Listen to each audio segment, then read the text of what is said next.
Come closer, friend. I want to tell you a story my family's carried for generations. A story about the Yunwi Tsunsdi, the little people of these mountains. It ain't just an old tale, it's a warning. And sometimes, late at night, I still hear the drums.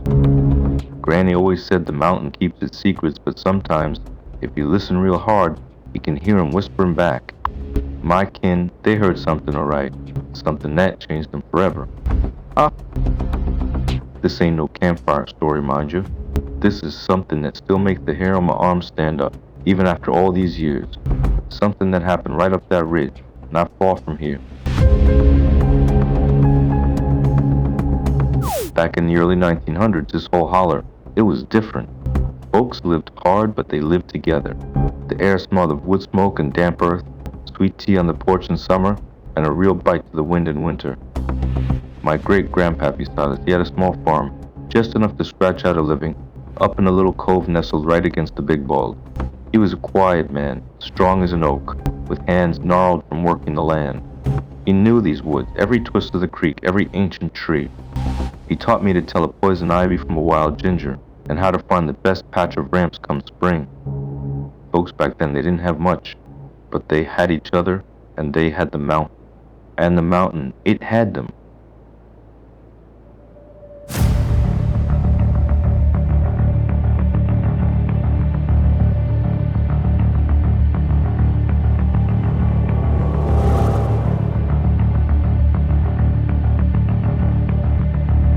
Life was a rhythm, you see.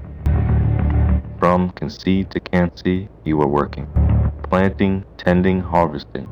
The smell of stew simmering on the stove. The feel of rough spun blankets on a cold night. The sound of crickets and frogs at dusk. They gathered on Saturday nights, sometimes for a square dance, sometimes just to swap stories around a bonfire. The smell of burnt sugar from roasted sweet potatoes hanging heavy in the air. Granny's sister, Aunt Bee, she was the one with the loudest laugh, always telling tales that made everyone forget their troubles for a spell.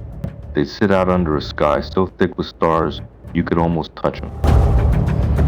Nobody worried much about ghosts or boogers then. Life itself was enough to keep you occupied.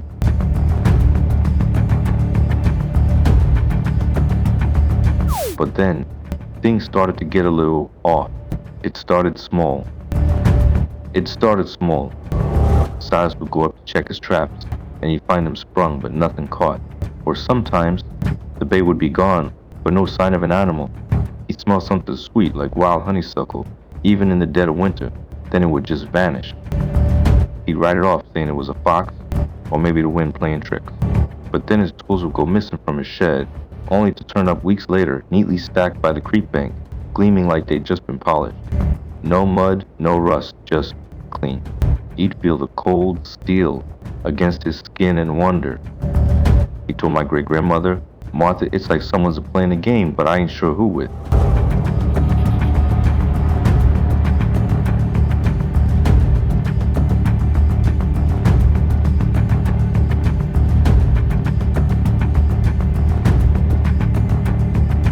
Then the sound started.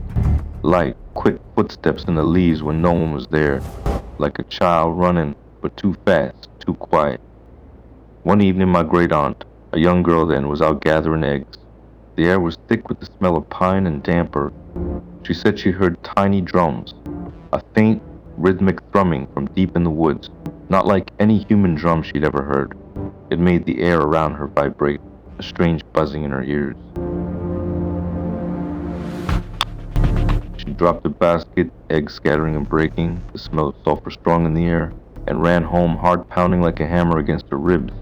She swore she saw something small, quick, disappear behind a stand of rhododendrons, something round in a pale green color. Her daddy, Silas, he just shook his head, said she was just spooked by a night bird. But she saw. Those of you have, she knew.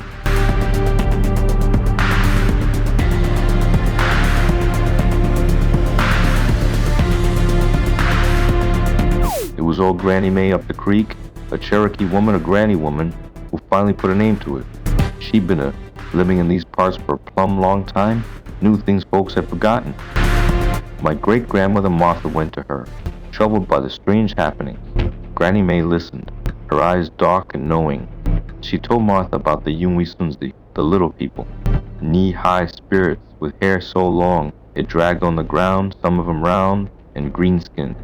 She said they lived in hidden places, inside the rocks, under the roots of the oldest trees. They watch, Granny May said, her voice a low rasp, and they play their tricks. Sometimes they help, sometimes they punish, but you must never, ever disrespect them.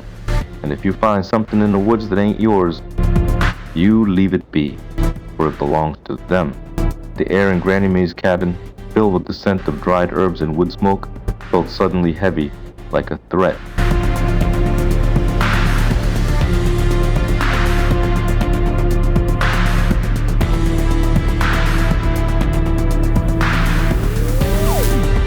Silas, stubborn as a mule, he scoffed at it. Superstition, he called it. Until the winter of 27. That's when my great-uncle, little Thomas, barely 5 years old, went missing. Snow had just fallen, thick and soft, muffling all sound. The air smelled crisp, like ice. They searched for days, the cold biting at their skin, the snow making every step a struggle. On the third day, Silas found Thomas's favorite wooden horse, carved from a piece of cherry wood, sitting on a flat rock deep in a laurel thicket, far from where Thomas could have wandered. The horse was perfect, smooth to the touch, but around it, the snow was undisturbed. Not a single footprint. Just the horse. Then, a low melodic whistling, a tune Silas didn't recognize, seemed to echo from inside the rock itself. It wasn't human. He reached for the horse, his fingers numb with cold, and then he heard it, a sound like 1,000 tiny bells, followed by a voice, soft but deep. It said, "He is ours now."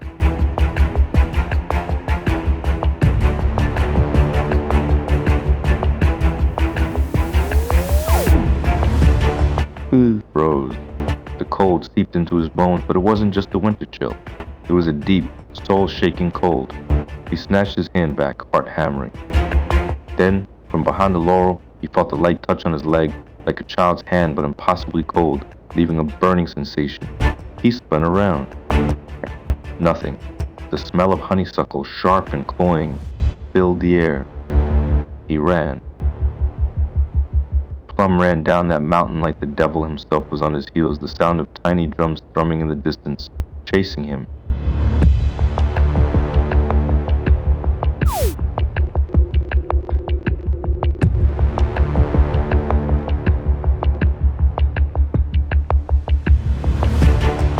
They never found Thomas. Not a trace, not a button, not a scrap of cloth. The mountain just swallowed him whole. Silas, he was never the same after that.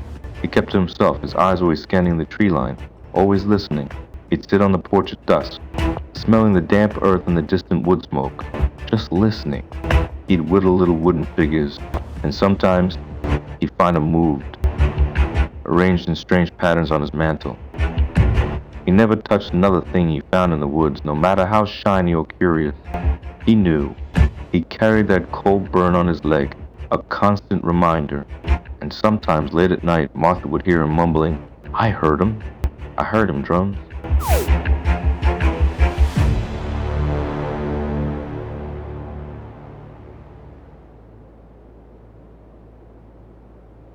Granny May said Thomas likely joined the Dogwood people, the gentle ones, the healers. She said they sometimes take lost children, especially those with pure hearts, to teach them lessons, to protect them. But that didn't bring him back. Why? And it didn't ease the dread, because the Laurel people, the mischievous ones, they were still out there too. And sometimes the Rock people, the protectors, they would leave a warning, a stone cairn where there wasn't one before, or a single red feather on a path. It meant you were being watched. It meant they knew you were there.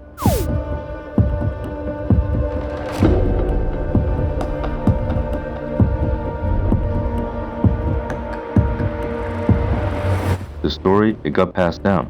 My granny, Silas's daughter, she told it to me when I was a sprout, always with that same quiet dread in her voice. She'd say, "Don't you ever go whistling after dark, boy. You don't know what you might call." We'd paint our porch ceilings ink blue, a shade to ward off evil spirits, even though we knew it wouldn't stop the Yunwi Tsunsdi. They ain't evil, not really. but they ain't human either. There's something else, something ancient, tied to the very bones of this land. I've heard the drums myself, late at night, when the moon is full and the air is still, a soft, rhythmic thrum deep in the mountains. It's not a scary sound, not exactly. More like a heartbeat, the mountain's heartbeat.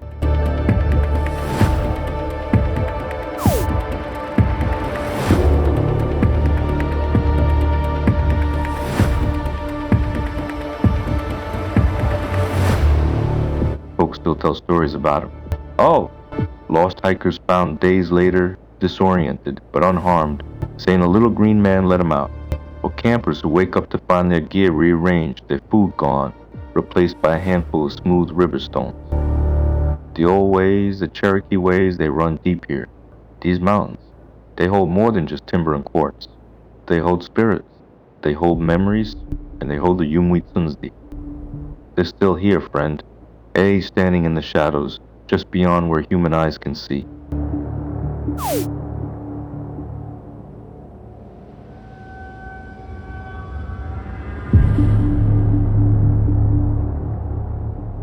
So next time you're out in these woods, feeling a chill that ain't from the wind, or you smell something sweet and unexplainable, or you hear a sound like tiny drums,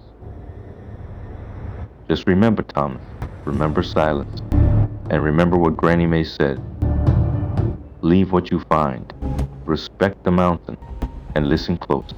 Because the Yunwi Tsunsdi, they're always listening back, and they're still out there, somewhere, right up that ridge.